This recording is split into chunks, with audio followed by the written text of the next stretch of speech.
Jadi mudik 2021 ini sudah resmi dilarang ya, dilarang untuk mudik ya, karena buat menekan penyebaran. It's okay, gue nggak masalah gitu kalau untuk pelarangan mudik. Cuma ada nih yang menyita perhatian gue dari pelarangan mudik ini. Di sini ada video yang diposting dari Lambe Tura ya, ini videonya CNN. Lihat nih tulisannya, pemudik menangis saat diminta putar balik. Tapi di captionnya Lambe Tura dia cuma nulis sedih aja gitu, sedih. Kenapa sih?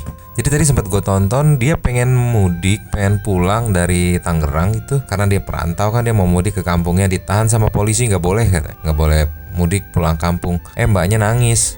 Loh kenapa nangis? Ini emang udah peraturan dari pemerintah gitu untuk nggak boleh mudik. Terus mbaknya ngejelasin, saya buat apa juga di sini, nggak bisa hidup juga percuma kalau nggak mudik, karena saya udah nggak kerja, saya di PHK karena akibat dari ya kondisi sekarang gitu. Buat apa juga tetap stay di sini, toh nggak kerja juga. Nanti gue langsung terenyuh karena kita sama-sama perantau, gue ngerti banget rasanya gitu. Sekilas yang gue baca, pemudik nangis saat diminta putar balik, ya elah manja banget. Pas gue liat videonya langsung lemes Anjir, ikutan sedih nih. Kita lihat ya. Yuk, cus.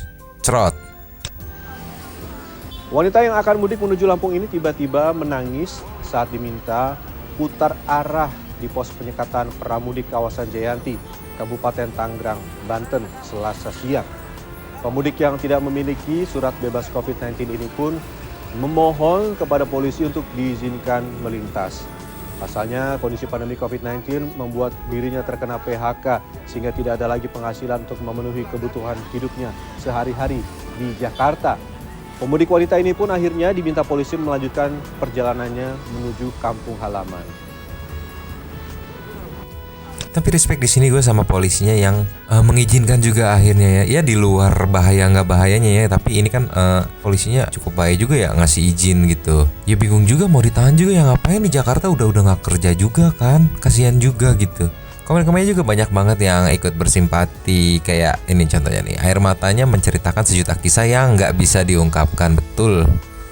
Ya mungkin kalau emang mbaknya masih kerja juga nggak masalah gitu buat nggak mudik. Tapi kan kondisinya dia di PHK, terus tinggal di kampung orang kasarnya gitu, ngerantau. Terus mau ngapain lagi, gua gitu udah nggak kerja gitu. Nah ini bukti COVID tuh emang seberat ini ya. Semangat ya kalian yang masih tetap mempunyai pekerjaan. Ya betul, yang masih punya pekerjaan nih, lu kerja sebaik-baiknya nih. Jangan sampai kejadian, apalagi lu perantau ya, ngerantau di kota orang gitu, jangan sampai kejadian di PHK. Yuk, yang masih punya gasken terus, genjot terus sampai normal pokoknya ya. Nah ini ada yang care sama polisinya nih, tolong selamatkan polisinya nih, jangan gara-gara ini dipecat. Betul, harus disupport terus. Maksudnya ya memang perintah ya perintah gitu, tapi kalau kayak gini kan urusannya kemanusiaan ya. Jadi tolonglah ditolerir sedikit gitu mungkin menurut gua mah. Alhamdulillah, terima kasih Pak Polisi, masih ada aja polisi yang punya hati malaikat seperti ini. Bapak segera viral. Betul, kalau bisa dicari tahu polisinya siapa, diundanglah di acara Lapor Pak gitu yang ada di Trans 7 tuh, lucu banget tuh. Sambil masuk TV, sambil ngehibur, sambil ditanya-tanya gitu. Karena bapaknya baik banget, sumpah keren. Ini ada yang ngegas nih, nggak kerja kena PHK suruh tetap di Jakarta. Mau numpang makan di istana boleh. Iya, kadang gimana ya. Ini gue ngerti banget, kita sama-sama perantau mbak, tenang mbak, aku mendukungmu karena kita sama-sama perantau di Jakarta ini. Jadi saya mengerti susahnya cari makan di Jakarta, saya mengerti, tenang mbak, aku tetap mensupport anda. Pokoknya tetap sehat terus buat mbaknya. Terima kasih juga buat Pak Polisi yang udah berjiwa besar, yang ya mungkin menyalahi perintah gitu ya, tapi ya demi kemanusiaan akhirnya Pak Polisi ini mengizinkan mbaknya untuk pulang kampung. Mana geng, menurut lo setuju nggak dengan keputusan Pak Polisi ini gengs? Tulisnya di kolom komen. Kali ini nggak usah bercanda, nggak apa-apa di komen ya, nggak apa-apa kok. Gue nggak ketawa untuk konten ini karena hitung-hitung buat respect buat mbaknya. Oke ya gengs, ciao.